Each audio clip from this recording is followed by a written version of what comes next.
बिहार में अगर आपको परीक्षा देना है तो फॉर्म निकलवाने के लिए आंदोलन करना होगा, एग्ज़ाम का डेट के लिए आंदोलन करना होगा, रिजल्ट के लिए आंदोलन करना होगा, काउंसलिंग के लिए आंदोलन करना होगा और ज्वाइनिंग के लिए भी आंदोलन करना होगा। 8 साल पहले वैकेंसी आई प्रथम इंटर स्तरीय बहाली 13,120 पदों पे और आज तक वो बहाली अभी तक पूरी नहीं हुई है। बार बार जब आंदोलन किया गया तो परीक्षा हुआ, बार बार आंदोलन के बाद रिजल्ट आया। शिक्षा माफियाओं का भी एक दबाव भी रहता है कि बहाली जितना लेट लतीफ़ी हो लटके उनको सेटिंग गेटिंग का मौका मिलेगा, पैसा वसूलने का मौका मिलेगा।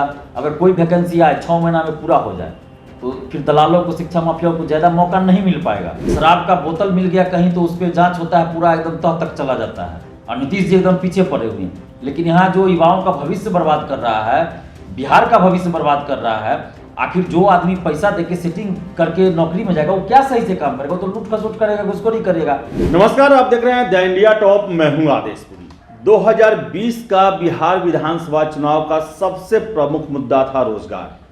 आपको बताएं कि तेजस्वी यादव जो कि आरजेडी के नेता हैं, उन्होंने साफ कह रखा था कि अगर हमारी सरकार बनती है तो पहली कैबिनेट का पहला निर्णय 10 लाख रोजगार को लेकर होगा। और आपको बताएं कि इसके बाद एनडीए के द्वारा भी यह घोषणा किया गया कि वो भी 19 लाख रोजगार देंगे 5 सालों के अंदर में। लेकिन ये कैसे पूरा होगा जब पुराने परीक्षाओं का ही रिजल्ट आज तक नहीं आ पाया, पुरानी परीक्षाओं को ही आज तक नहीं लिया जा सका, तो कैसे ये 15 लाख का आंकड़ा पूरा किया जाएगा? पूरा बिहार जो है अभी, या सरकार की प्राथमिकता जो है वो शराबबंदी को सफल बनाने में लगा हुआ है। कहें तो बोतल, बेरोजगारी पर भारी बोतल पड़ गया है। सभी जगह शराब खोजे जा रहे हैं। सारी मशीनरी जो है वो नीतीश कुमार के समाज सुधार अभियान को सफल बनाने में लगा है। लेकिन जब तक बेरोजगारों को रोजगार नहीं मिलेगा, कैसे समाज का सुधार हो सकता है? अगर वो बेरोजगार रहेंगे तो कहा जाता है कि बेरोजगार रहने पर ही वो गलत रास्ता अपना लेते हैं। तो कैसे ये समाज सुधार अभियान सफल हो पाएगा? आपको हम बताएंगे। इस वीडियो में चर्चा होगा कि बिहार के वो कौन कौन से अहम एग्जाम है जो कि वर्षों से लटके पड़े हैं, उनका कोई सुध लेने वाला नहीं है, कोई उसको सही समय से और सही प्रक्रिया के तहत पूरा कराने वाला नहीं है। हमारे साथ है छात्र नेता दिलीप। बिहार के हर एक परीक्षाओं के लिए ये काफ़ी तत्पर रहते हैं, आंदोलन करते हैं, जेल भी गए हुए हैं। और इन्हीं से हम जानेंगे कि अभी बिहार में चाहे वो बीपीएससी हो, बीपीएसएससी हो या बीएसएससी हो, बीटीएससी हो या फिर अन्य डिपार्टमेंट हो, उनके द्वारा कौन कौन सी परीक्षाएं कब से लंबित रखी गई है। और एक तरह से सरकार सरेंडर मुद्रा में है क्योंकि वो सही तरीके से और सही समय से परीक्षा नहीं ले पा रहे हैं। दिलीप जी, आपसे मैं जानना चाहूँगा कौन कौन सी परीक्षा जो है अभी वर्षों से लंबित है, जबकि सरकार ने 2020 में कहा था कि हम 19 लाख रोजगार देंगे। कैसे होगा पूरा ये? देखिए, सबसे पहले तो बीएसएससी की चर्चा करना ही उचित होगा। बिहार कर्मचारी चयन आयोग जो दुनिया का सबसे सुस्त आयोग लगता है, निकम्मा आयोग लगता है, कि 8 साल पहले वैकेंसी आई प्रथम इंटर स्तरीय बहाली 13,120 पदों पे और आज तक वो बहाली अभी तक पूरी नहीं हुई है। बार बार जब आंदोलन किया गया तो परीक्षा हुआ, बार बार आंदोलन के बाद रिजल्ट आया पीटी का, फिर मेंस के लिए आंदोलन, फिर मेंस के रिजल्ट के लिए आंदोलन, फिर टाइपिंग फिजिकल के लिए आंदोलन, काउंसलिंग के लिए आंदोलन, और अब देखिए काउंसलिंग के बाद भी बहाली रुकी हुई है और अभी तक वो बहाली लटकी ही हुई है। एक बार लिस्ट बता देते हैं कौन कौन सा है। उसके बाद बीएसएससी में हो गया प्रथम इंटर स्तरीय बहाली, उसके बाद उर्दू अनुवादक, सहायक उर्दू अनुवादक, सफाई इंस्पेक्टर, ये बहाली अटकी हुई है। उसके बाद ईएसआई जो बीपीएसएससी के द्वारा लिया गया है, इन्फोर्समेंट दरोगा का है, वो भी मुख्य परीक्षा हो चुकी है, उसका रिजल्ट भी आ 9 अक्टूबर को रिजल्ट आ चुका है। 9 अक्टूबर को रिजल्ट आ गया, उसका फिजिकल का कुछ नहीं है, फिर इंटरव्यू होगा, वो नहीं आया। 3-4 साल से शिक्षकों की बहाली 94,000 शिक्षक की बहाली चल रही है, अभी तक पूरी नहीं हुई। मुझे तो नहीं लगता कब तक की बहाली पूरी होगी। उसके बाद आप देखिए 1767 अमीन बहाली, वो बहाली लटकी हुई है और ये सरकार जानबूझ के लटका रही है। ऐसा नहीं है कि कोर्ट कचहरी जानबूझ के सरकार करवा रही है। उसके बाद आप देखिए बेल्ट्रॉन से डाटा ऑपरेटर की बहाली 3-4 साल से अटकी हुई है। बीपीएससी की बात करें तो 66वीं बीपीएससी, उसके मुख्य परीक्षा का रिजल्ट अक्टूबर में आना था, फिर कहा गया दिसंबर में, फिर कहा गया जनवरी, फिर कहा जा रहा है मार्च में आएगा, पता नहीं फिर मार्च आएगा तो कहा जाएगा जून में आएगा, तो वो अटकी हुई है। 67वीं बीपीएससी पीटी 12 दिसंबर को कहा गया था होगा। ऐसा मैंने पहली बार हुआ था माने फॉर्म आने से पहले, विज्ञापन आने से पहले परीक्षा की तिथि घोषित कर दी गई, लेकिन तिथि बार बार बढ़ाते गए सरकार, ये बीपीएससी। तो हालांकि बीपीएससी इस मामले में थोड़ा और आयोग से ठीक है कि समय पे अभी परीक्षा ले रही है, लेकिन फिर भी सचमी बीपीएससी भी अभी अटका ही माना जाएगा। 12 दिसंबर 23 जनवरी फिर डेट किया गया, उसे भी हटा दी, कैंसिल कर दिया। फिर फरवरी में चर्चा हो रही थी, मार्च में हो रही थी, अब अप्रैल मई की चर्चा चल रही है। उसी तरह सीडीपीओ बीपीएससी बीपीएससी में 31 अक्टूबर को होने वाला था, फिर 6 फरवरी हुआ, उसे भी कैंसिल कर दिया गया। इससे पहले भी 2-3 बार डेट आ चुका था, लेकिन सीडीपीओ का भी बहाली अटकी हुई है, पीटी परीक्षा ही नहीं हो रही है। हाँ। उसके बाद आप देखिए बेल्ट्रॉन में ही स्टेनोग्राफर जो है उसकी परीक्षा 28 मार्च 2021 को होनी थी, नहीं हुआ। उसके बाद अभी तक उसका कुछ था पता नहीं। सिटी मैनेजर सब कुछ होके उसको कैंसिल राष्ट्र में कर दिया जाता है, जब ज्वाइनिंग का बात आता है तो कैंसिल कर दिया जाता है। कॉम्फेड है, कॉम्फेड में 142 पद पे बहाली होने, सब कुछ प्रक्रिया हो चुकी है, उस पर जांच भी हो चुका है कि सब कुछ सही, अब ज्वाइनिंग देना है। और उसमें क्या किया गया, अभी तक जुलाई में ही मुकेश सहनी ने कहा था, जून में जो मंत्री है मुकेश सहनी जी, कि जुलाई में सबको ज्वाइन करा दिया जाएगा। आप बताइए, जनवरी भी माने जुलाई 2021 में ज्वाइनिंग होना था, अभी तक देखिए दिसंबर खत्म, जनवरी 2022 खत्म होने वाला है, लेकिन अभी तक उसका कोई था पता नहीं। और इस बहाली में कहा जा रहा है कि मुकेश सहनी पे आरोप लग रहा है कि ये पैसा मांग रहे हैं, जो नहीं दे रहा है, जो सफल हो चुके वो पैसा नहीं दे रहा है, इसलिए ज्वाइनिंग नहीं हो रहा है। अब इसमें क्या सच्चाई है तो मैं भी नहीं कह सकता, लेकिन परीक्षार्थियों ने मुझे ये बात बताई है। हाँ। उसके बाद आप देखिए असिस्टेंट जूनियर इंजीनियरिंग, उसका भी बिहार तकनीकी सेवा आयोग बीटीएससी के द्वारा बहाली करनी, वो भी अटकी हुई है। और आप इसी तरह से बहुत सारी बहाली। और मैं चर्चा कर देता हूँ, एक 2018 में सेंट्रल गवर्नमेंट भी चूंकि कहती है, मोदी सरकार भी हर एक साल 2 करोड़ रोजगार देंगे, लेकिन सेंट्रल गवर्नमेंट में भी एएलपी जो असिस्टेंट लोको पायलट जो है, उनमें जो टेक्नीशियन का जो पद होता है, उसमें भी लगभग 15,000 कैंडिडेट जिनका CBT 1, CBT 2, CBT 3 का है और मेडिकल सब करा लिया गया। 2100 आरआरबी के द्वारा लगभग 15,000 स्टूडेंट को स्टैंड बाई में रखा गया है। उनका सुध लेने वाला कोई नहीं है, उनकी स्थिति सबसे खराब है। वो चयनित भी है लेकिन उनका पूछने वाला ही कोई नहीं है, ज्वाइनिंग भी नहीं हुआ है। दिलीप भाई, चर्चा हम किए बिहार के एग्जाम का, कारण क्या है कि ये आयोग बने हुए हैं, इनका काम सिर्फ और सिर्फ बहाली करना है। सरकार रिकमेंडेशन भेजती है कि इतने पद पर हमको इतने कैंडिडेट हमको चाहिए, फिर क्यों 8-8 साल लटका हुआ है, 2-2, 3-3 साल लटका हुआ है, ये आयोग आखिर क्या कार्य कर रहे हैं? देखिए, इसमें दोषी आयोग भी है और आयोग के साथ साथ दोषी सरकार भी है। अगर कोई भी भर्ती आयोग अगर समय पे काम नहीं कर रही है, भर्ती नहीं कर रही है, एग्जाम सही से कंडक्ट नहीं करवा रही है, तो सरकार तो है ना, सरकार के अधीन ही है। ऐसा तो नहीं है कि ये भर्ती आयोग पाकिस्तानी प्रधानमंत्री के अधीन है। बिहार के मुख्यमंत्री ही तो सब कुछ है, तो मुख्यमंत्री जी उन अधिकारियों पे कार्रवाई क्यों नहीं करते हैं? अगर ऐसी बात है तो इसका मतलब कहीं ना कहीं आयोग के साथ साथ सरकार भी दोषी है। सरकार भी चाहती है कि बहाली लटका के रखे। अब बताइए, सचिवालय, किसी भी राज्य में सचिवालय सबसे प्रमुख होता है, जहाँ से पूरे राज्य का सब कुछ होता है, विकास का कार्य हो, सब कुछ हो। बिहार सचिवालय की बात है, 70% से ज़्यादा, 70% से ज़्यादा सीट खाली है। और सचिवालय सहायक की वैकेंसी 2014 के बाद नहीं आई है। और बजट में सुशील मोदी जी जब वित्त मंत्री थे, हर साल ये आता था कि दिसंबर तक है, इतना 1000 सीटों पे बहाली कर ले, कभी 2000, कभी 2400, कभी 3000 की बात करते थे, और बहाली वैकेंसी ही नहीं आई। दिलीप जी, एक और बात मैं कहना चाहूँगा कि आपने बात किया कि सीटें खाली हैं सचिवालय में, तो सीटें खाली हैं जिला में, अनुमंडल में, प्रखंड में भी, क्योंकि 8 सालों से 13,120 बिहार कर्मचारी चयन आयोग का प्रथम इंटर स्तरीय का मामला लटका हुआ है। और आयोग ने ही चिट्ठी काउंसलिंग को लिखा था, उसमें कहा था कि हमें पे दबाव है, बहुत सारे डिपार्टमेंट में पद खाली है और इनकी बहाली करनी है। बावजूद इसके बहाली क्यों नहीं होती है? कैसे बिहार में जो योजनाएं बनती हैं, जो नीतीश कुमार दावा करते हैं कि विकास की धारा बह रही है, आखिर उसे इम्प्लीमेंट करने का जिम्मेवारी तो इन कर्मचारियों पर ही होता है, तो फिर वो ही नहीं है तो फिर कैसे काम होता होगा? देखिए, इसीलिए तो आज बिहार पीछे जा रहा है और पीछे है अन्य राज्यों से। अभी भी बिहार का आप देखिए, कोई भी आंकड़ा आता है तो गरीबी में सबसे आगे, बेरोजगारी में सबसे आगे, भुखमरी में भी रहता है, और उसके बाद बेरोजगारी में आगे, पलायन है, विकास में पीछे। विकास भले वो डाटा दिखा दे, विकास दर इतना है हमारा, मुख्यमंत्री जी, अगर विकास बहुत बिहार कर लिया रहता है तो आप फिर विशेष राज्य का दर्जा क्यों मांगते? विशेष राज्य का दर्जा का जो क्राइटेरिया है तो उस अनुसार आप क्यों बोल रहे हैं कि हमको विशेष राज्य का दर्जा दीजिए? अगर आपने विकास कर ही लिया तो फिर विशेष राज्य का दर्जा का जरूरत ही नहीं है। तो यहाँ कहीं ना कहीं जो विकास दर की बात बिहार नीतीश कुमार जी दिखा रहे हैं जब से ये मुख्यमंत्री बने हैं, तो ये कहीं ना कहीं डाटा का हेरफेर किया जाता है और विकास दर ज़्यादा दिखाया जाता है। तो विकास दर से ये जरूरी नहीं कि बिहार का विकास हो गया। यहाँ तो देख रहे हैं कि बेरोजगारी ज़्यादा है। तो ये सरकार जो है सही में अगर चाहती तो बिहार में बहुत ज़्यादा काम हो सकता था, बिहार बहुत आगे जा सकता है। आखिर क्या वजह है? नीतीश कुमार जी जो वादा करके 2005 में आए थे, हम लोग भी इनका जब सुनते थे तो बहुत खुशी होती थी, चलो कोई तो है, तो बिहार कोई तो नेता है बिहार में जो बिहार के विकास की बात कर रहे हैं, जो बिहार को आगे बढ़ाने की बात कर रहे हैं, युवाओं की बात कर रहे हैं और बिहार में बंद पड़ी फैक्ट्रियों को चलाने की बात कर रहे हैं।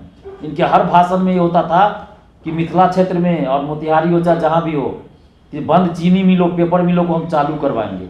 आज तक एक भी चीनी मिल नहीं चालू हुआ है, जो था वो भी बंद हो गया है और नया तो खुला ही नहीं कोई फैक्ट्री। अगर जो बंद पड़ी थी चीनी मिलें, पेपर मिल, वो सब चालू हो जाता तो बिहार भाई एक हमेशा बात करते हैं कि शिक्षा माफिया एक बिहार में है और इंटर घोटाला हुआ, बीएसएससी का जो मामला हुआ तो पता चला कि एक रैकेट है या फिर बिहार के छात्र पकड़े भी जाते हैं, बहुत बड़ी संख्या में परीक्षाओं में भी पकड़े जाते हैं, सॉल्वर गैंग पकड़ा जाता है, उनका ट्रेनिंग देने वाला कोचिंग संस्था पकड़ा जाता है।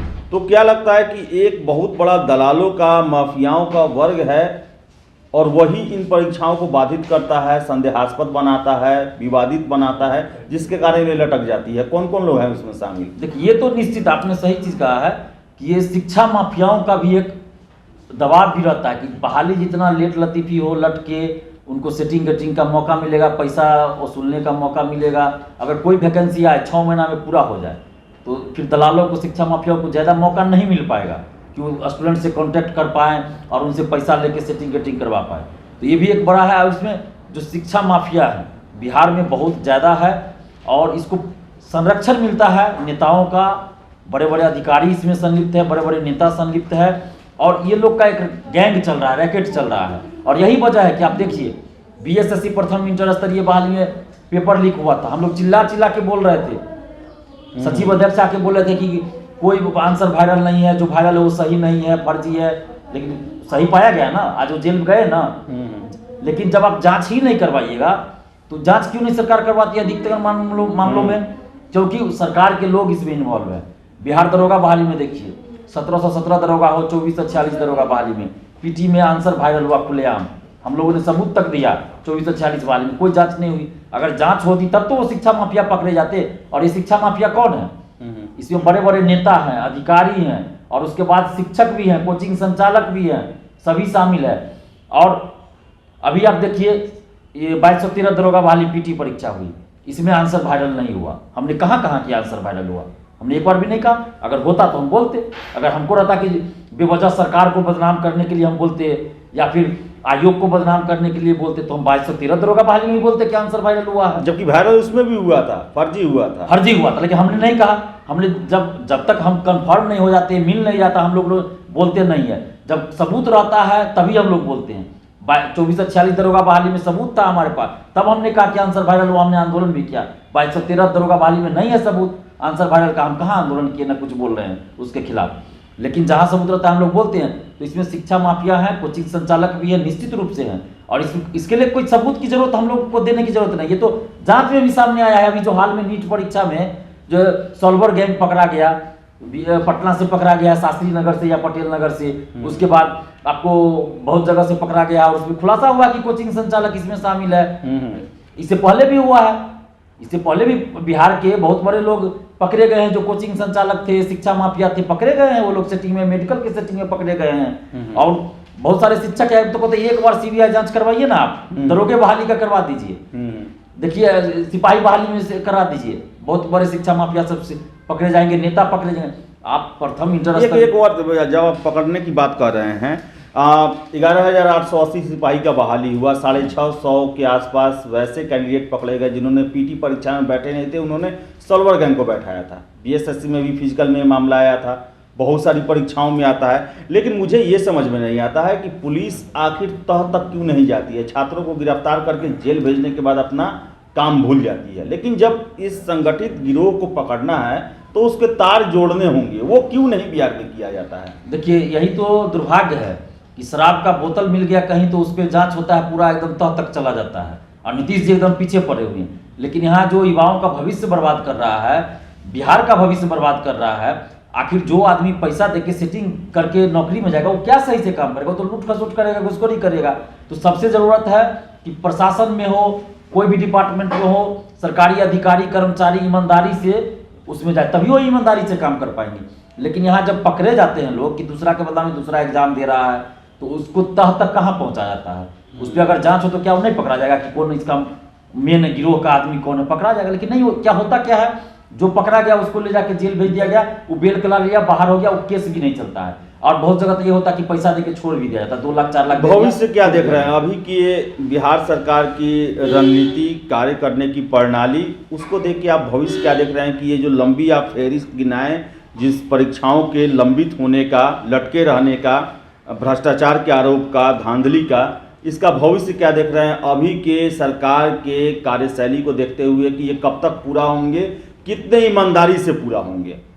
देखिए, सरकार की जो कार्यशैली है उससे तो मुझे नहीं लगता है कि कुछ इसमें सुधार होगा। लेकिन हाँ, एक चीज़ है जिससे सुधार सरकार मजबूर हो जाएगी करने के लिए, वो है छात्र आंदोलन। छात्र अगर एकजुट होकर आंदोलन करे, सही तरीके से आंदोलन करे, तो सुधार निश्चित है। और इसके लिए मैं उदाहरण भी देना चाहूँगा। अभी तो जस्ट एग्जाम्पल है आरआरबी एनटीपीसी का, ग्रुप डी को लेकर छात्रों ने आंदोलन किया, देखिए सरकार झुक गई, कमेटी बनाई। इससे पहले दरोगा बहाली में ही पेपर लीक हुआ, 1717 में, 2446 में खुलेआम आंसर वायरल हुआ। हम लोगों ने 2446 में आंदोलन किया, 2446 दरोगा बहाली में आंदोलन किया, जबरदस्त आंदोलन हुआ, हमें जेल भी भेज दिया गया। लेकिन परिणाम क्या हुआ? 2213 दरोगा बहाली में आंसर वायरल नहीं हुआ। भले जिन लोगों ने पैसा दिया होगा 10 लाख 12 लाख, उनको आंसर मिल गया हो, क्वेश्चन मिल गया हो, लेकिन वो सिलेक्टेड लोगों को मिला होगा, लेकिन वायरल नहीं हुआ। मैं ये नहीं कह रहा हूँ कि पेपर लीक नहीं हुआ, लेकिन उत्तर वायरल नहीं हुआ, जैसे कि 1717 और 2446 में हुआ। तो ये तो आंदोलन की वजह से हुआ। सरकार डर से, आयोग डर से इस पर प्रतिबंध लगाई, शिक्षा माफिया भी डर गए। उसके बाद बीपीएससी की वैकेंसी पहले 5 साल 4 साल पे आती थी, जब आंदोलन हम लोगों ने किया तो हर साल वैकेंसी आ रही है। तो आंदोलन की वजह से असर पड़ा। बीएसएससी प्रथम इंटर स्तरीय बहाली एग्जाम नहीं हो रहा था, हम लोगों ने आंदोलन किया। पीटी के लिए आंदोलन किए, रिजल्ट के लिए पीटी का रिजल्ट आया। काउंसलिंग के लिए आंदोलन किए, काउंसलिंग हुआ। तो आंदोलन का असर तो हुआ। तो आंदोलन, छात्र आंदोलन सही तरीके से हो और एकजुट होकर हो। एकजुट होकर अगर छात्र आंदोलन करते हैं तो सरकार निश्चित रूप से दबाव में आएगी या सरकार को छात्रों की बात माननी कहने का मतलब है कि बिहार में अगर आपको परीक्षा देना है तो फॉर्म निकलवाने के लिए आंदोलन करना होगा, एग्जाम का डेट के लिए आंदोलन करना होगा, रिजल्ट के लिए आंदोलन करना होगा, काउंसलिंग के लिए आंदोलन करना होगा और ज्वाइनिंग के लिए भी आंदोलन करना होगा। तो अगर आप बिहार की भूमि पर पैदा हुए हैं तो दुर्भाग्य कहिए या फिर हमारा ये एक कहिए कि हमारे साथ एक जुड़ जाता है कि हमें कोई भी काम करवाने के लिए आंदोलन या कोर्ट का सहारा लेना पड़ेगा। तो दिलीप जी ने बताया, हर एक परीक्षाओं के बारे में विस्तार से बताया कि ये 8-10 जो परीक्षा हैं जो बिहार में अहम, जिनसे अगर जोड़ा जाए तो लगभग लाखों के आसपास बहाली होनी है, वो वर्षों से लटके पड़े हैं। और सरकार जो है समाज सुधार अभियान चला रही है। उनका ये कहना है कि समाज को हमको सुधारना है, नैतिक गुणों का विकास करना है, नशाखोरी से अलग करना है, शराब से अलग करना है। लेकिन सबसे पहले ये सोचना चाहिए कि इन्हीं के सिलेबस में पढ़ाया जाता है कि बेरोजगारी जो है वो विभिन्न तरह की विकृतियों को लाता है। लोग जो है नशा के चक्कर में पड़ते हैं, गैर कानूनी कार्यों में पड़ते हैं और इसी का परिणाम होता है कि समाज का नैतिक पतन होता है। और बेरोजगारी के लिए सरकार दावे तो करती है, लेकिन उसके ही इस काल में लंबे समय से लंबित पड़े परीक्षाओं को लेकर और उसमें ईमानदारी, पारदर्शिता के तहत बहाली को लेकर कोई भी कार्रवाई नजर नहीं आती है। तो हम कह सकते हैं कि बिहार में अभी बेरोजगारी पर बोतल भारी है, यानी कि शराब की बोतल के पीछे पूरा सरकार पड़ा हुआ है, लेकिन युवाओं के भविष्य और उनके रोजगार को लेकर कोई भी ठोस कार्य प्रणाली, कार्य योजना देखने को नहीं मिल रही है। और इसका असर यह है कि छात्रों को सड़कों पे आना पड़ता है, सरकार के खिलाफ ही नारेबाजी करना पड़ता है, जेल भी जाना पड़ता है, मुकदमों को भी झेलना पड़ता है। तो ज़रूरत है, अगर बिहार को सही मायने में अगर एक ऊंचाई पर पहुंचाना है, विकसित राज्य बनाना है, तो सबसे पहले आपको अपने मशीनरी को दुरुस्त करना पड़ेगा। वो मशीनरी कौन है? जो बीएसएससी, बीपीएससी और जितने भी आयोग हैं उनके द्वारा की जाने वाली भर्तियां हैं, वो साफ सुथरी, समय से पारदर्शी तरीके से हो, योग्य लोग जाएं, वही योग्य बिहार बना सकते हैं, वरना लेट लतीफ़ी और भ्रष्टाचार से आए हुए लोग भ्रष्ट बिहार ही बनाएंगे। तो फिलहाल इस वीडियो में इतना ही।